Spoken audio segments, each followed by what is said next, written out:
conversation. Circling back, I want to talk about this because it's really important in the greater scheme of things, which is the theme of this month called the laws of manifestation. You know, we're very, very interested to understand how this power in the universe that we call good in this teaching can be used to advantage our own self-actualization, our own greater sense of peace and joy and prosperity. And to do that, we have to understand our relationship with it. It can't be that we hold this idea of a power that is so far removed from us, that tends to our emotional neediness, like that God, that parent, you know, that if I just give it over and I just surrender and I let it go, it'll be done for me. No, it'll be done unto me as I believe it will. And if I believe that there is a power greater than me that I'm not one with, and truly there is a power greater than me, but I am one with it and it works through my direction. But if I believe I'm separate from it, I keep waiting. And what happens is I start circling back, not in a good way, not in a way like I've been feeling this week, where I can't remember a thing they talked to me about. They were telling me about me when I was 14 years old and 17 years old, and I'm going, no, I didn't do that. I didn't say that. No. But what I did remember was the good feelingness of the love. I remembered the connection. So I listened to this and I was, amused and I laughed a little bit, but I had no real connection with it. I wasn't attached to anything in my past that they were speaking of, but I could feel on a cellular level the joy, the connection. So when we circle back, let's feel the joy and the connection. But let's not remember the details or argue the points. We never remember them well anyway, because we're not supposed to.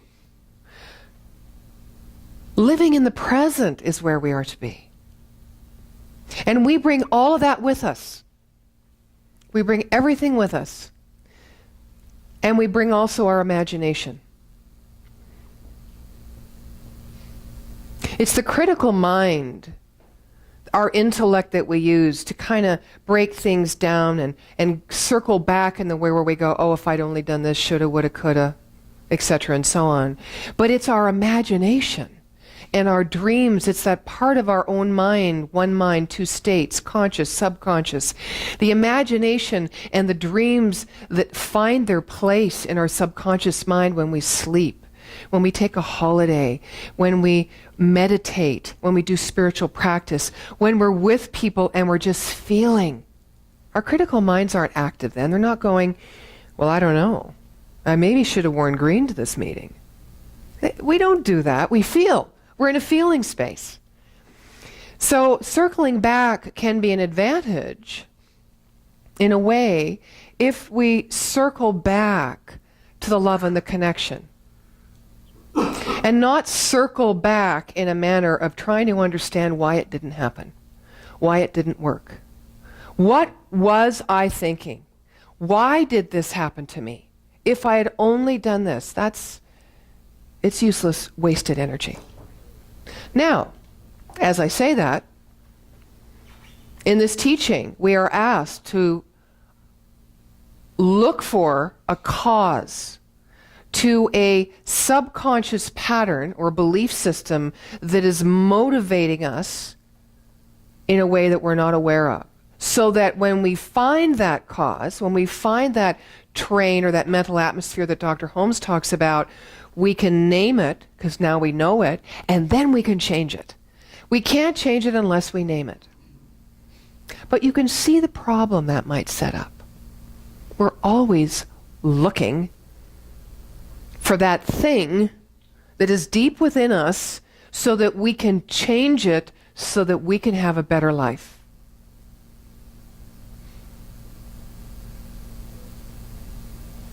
Now, although that is a very, very provable technique upon which this teaching is based in part, there is also this other part which is the trust and the faith in that life that is greater than us, that we are one with, that is always there to provide for us and say yes to however we direct it now.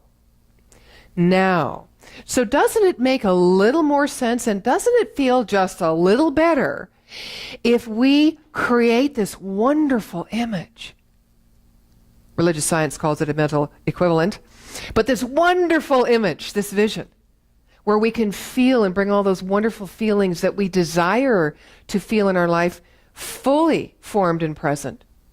And we create specifics of the picture to go with it. And then we start to focus upon it. And we use our will to secure it. And we move forward in that idea of truth. Rather than every 2 years having to buy a new shovel because the last one got severely dull from all the digging we did and the rocks that we hit. Do both. Do it all. Do it all. But where do we lean? You know, Einstein, when he was a young man, had this dream. And he dreamt that he was going down on a sled, this mountaintop, faster and faster and faster, until he was so fast he moved into the speed of light. And at that moment, he looked up at the sky and he saw that the stars were refracting this splendorous color that he'd never seen in his life before. And he carried that image with him most of his life. And many years later, he was quoted to have said that that image was the basis of all his scientific achievement.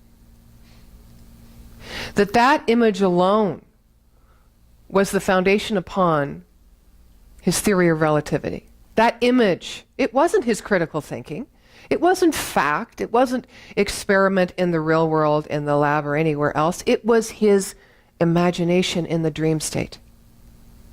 There is something within us that is so brilliant, that is only love, that is only pure, because it is all. This is where pureness and potential comes from.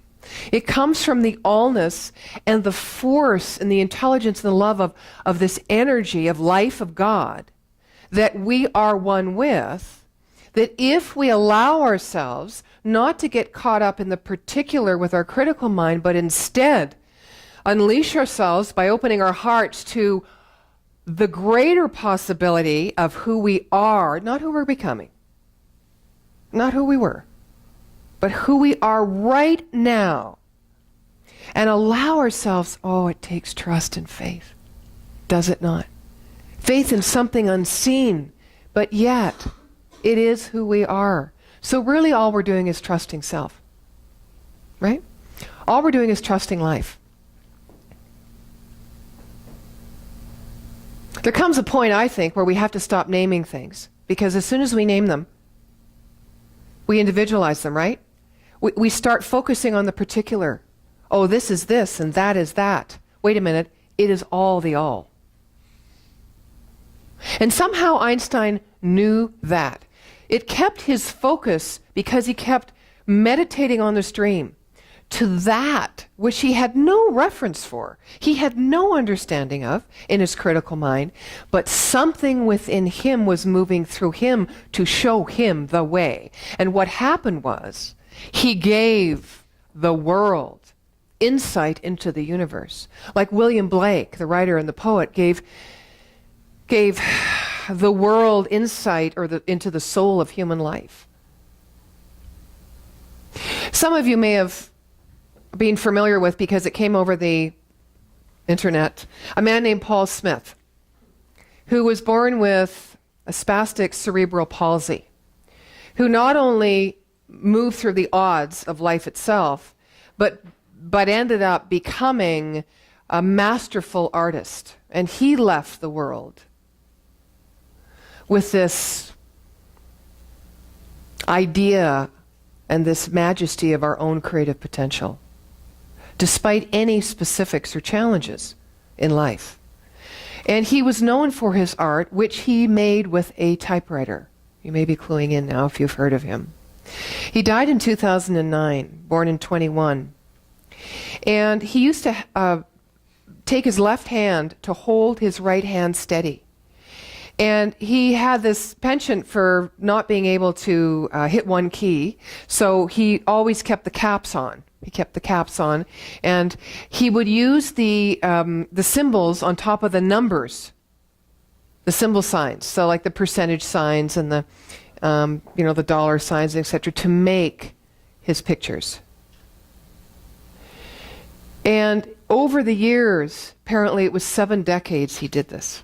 And over the years, he was able to increase his skill to find how to shadow things and to do perspective. And he did everything from people's faces and portraits to animals to scenes to, it was remarkable. I'm sure if you Google him, Paul Smith, you'll be amazed at what he created by symbols.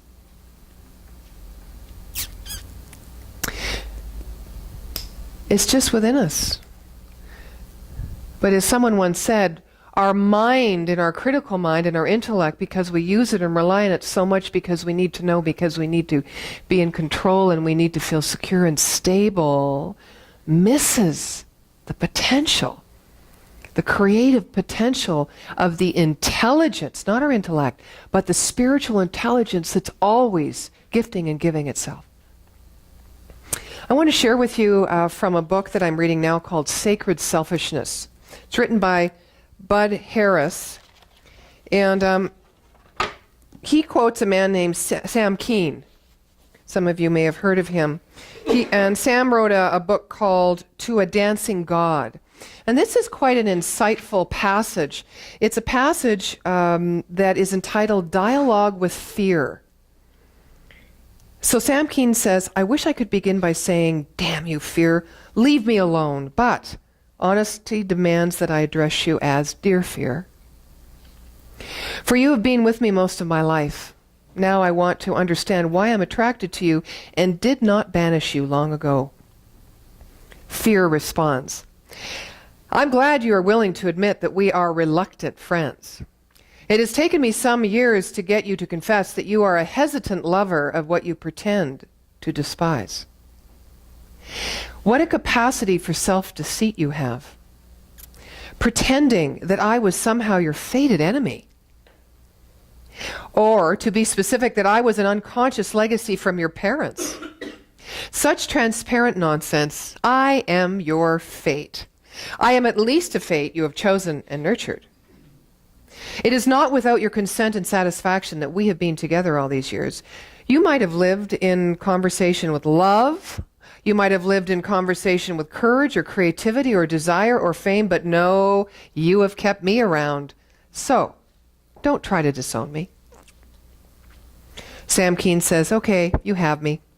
I admit some responsibility for continually talking with you, but I certainly do not get satisfaction from your presence. You are like a bad neighbor. I'm stuck with you, but I wish you would move away. Fear. Oh, you lie easily. The fact is, I am a valuable companion and a loyal friend. I don't demand change of you. I am satisfied to keep our relationship as it has always been. I do not ask you to venture out into the unknown or act heroically in defining your existence in the carelessness and caprice of the world. All I ask is a token, a ritual, a guarantee that you will not go beyond the limits I have set for your comfort and safety. Sam Keen. Ritual or token, you demand the most alive part of me. Your token is the whole of my capacity for new experience. You promise security so long as I surrender my autonomy. My critical ability, my reason, my responsibility for reflecting upon and evaluating my own experience. Your price for comfort is my giving up growth. Fear. So what if the price is high? If you refuse to acknowledge my authority, you will fall into pride and rebellion. I keep the boundaries. I set the limits. No man, and least of all you, has the wisdom, the energy, or the time to determine the limits of the possible for himself. Such omnipotent pretense is clearly sinful and stupid. Sam Keen, you sound so reasonable and charitable, but in truth you wear the face of the Grand Inquisitor. You would refuse me knowledge of my freedom in exchange for comfort, and thus steal my dignity and my potency. Sam Keen, I do not accept your way. Granted, I must have limits, or else I would explode into the void of infinite possibility. However, there is a better way to establish boundaries than you suggest. Decision is the alternative to fear. Decision is the alternative to fear. I can take upon myself the responsibility for deciding, and then the pain of limitation is not imposed but chosen. Maturity, rather than fate or fear, may determine the shape my life will assume, and your presence is not necessary. And so fear finally responds. I will admit this heroic possibility exists. Should you choose to accept full responsibility for your values and decisions, I will leave you. Should you choose to accept full responsibility for your values and your decisions, I will leave you. But I will always be waiting for your energies to give out. Few persons manage the heroic style of total responsibility. I doubt that you can abide by this high ideal. At any rate, we are talking in theoretical terms. As of this moment, you are still engaged in dialogue with me. Have you not noticed? If the time comes when you choose to be fascinated by love or creativity or even work, I will leave you alone. For the time being, we remain reluctant friends. Pretty insightful.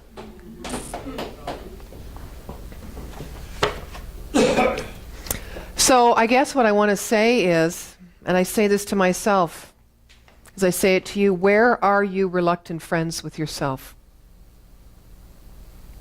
Where are you living from a level of your personality needs as opposed to your divine soul expression? Just another way to say, where are you living as a reluctant friend with yourself?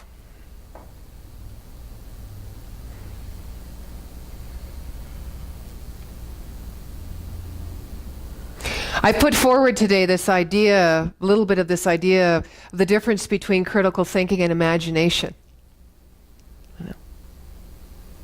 I could say critical thinking is the conscious mind. And you know, we don't want to give the conscious mind a bad rap. Oh my gosh, no. Because it's the observer, it's the witness, it sees. You know? It makes its decision. It makes its choices. But we don't want to live without that deep dwelling subjectivity where we are connected with this Holy One. We don't want to just keep our eyes peeled forward and not move into the inner realms where true transformation happens, where we can hear and we can listen to the guidance of our soul. This is why we're here today. This is why we seek more, why we seek the spiritual path, because the spiritual path is all-inclusive. It turns us toward this idea of our mind, our mentality, our emotionality, our physicality, our intuition, it brings it all into one thing. It's one thing. It's not separate things. It helps lead us to believe and to have faith in that we can live an existence no matter what is on the outside, no matter what our physical trappings or our achievements or accomplishments may reflect back to us. We can live in this kind of existence of personal contentment, of self-satisfaction, and of love. A love whereby we don't see division and separateness, but whereby we see only difference and distinction. That's what the soul sees. It doesn't see separation. It just sees difference.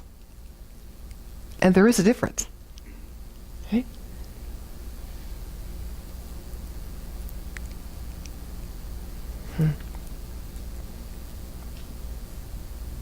I don't know if I shared this with you last week. I hope I don't. I've spent the whole week in my subconscious mind. So forgive me. But I don't even remember the movie. Did I talk about a savant last week? There's a wonderful young person in this movie who's a savant. And he's on the street. He decides to leave his home because he doesn't feel that he is heard, that he can't have his voice, that he isn't understood. So he just takes the courage out and he goes out to the street.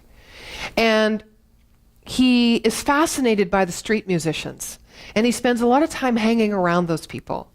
And he just listens. And when he's not in front of a musician, he's hearing the music of the busy downtown New York energy, environment.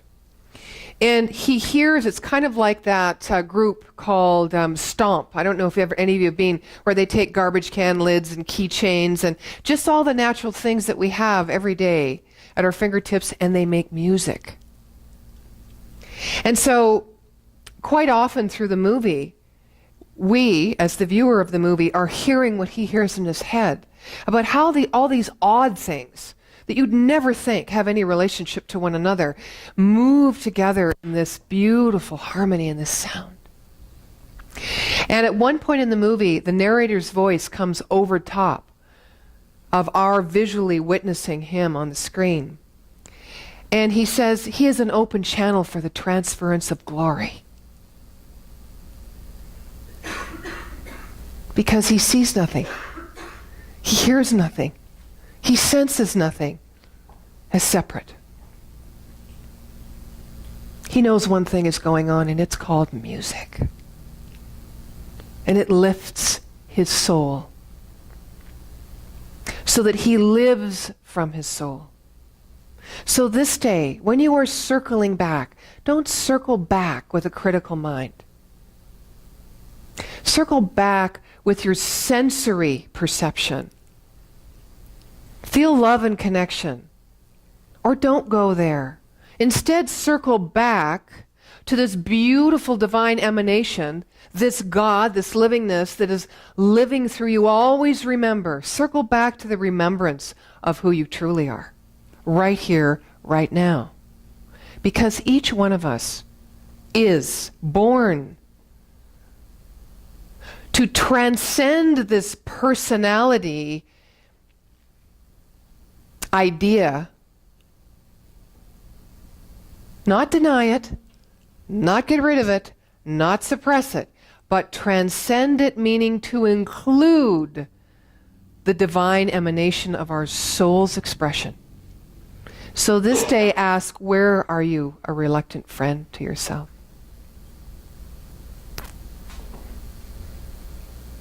And very quickly after that question, tell yourself the truth of the beauty and the power and the magnificence of life that is living you right here and right now. And you will know that you are enough just because you exist. And so am I. And so it is. Thank you.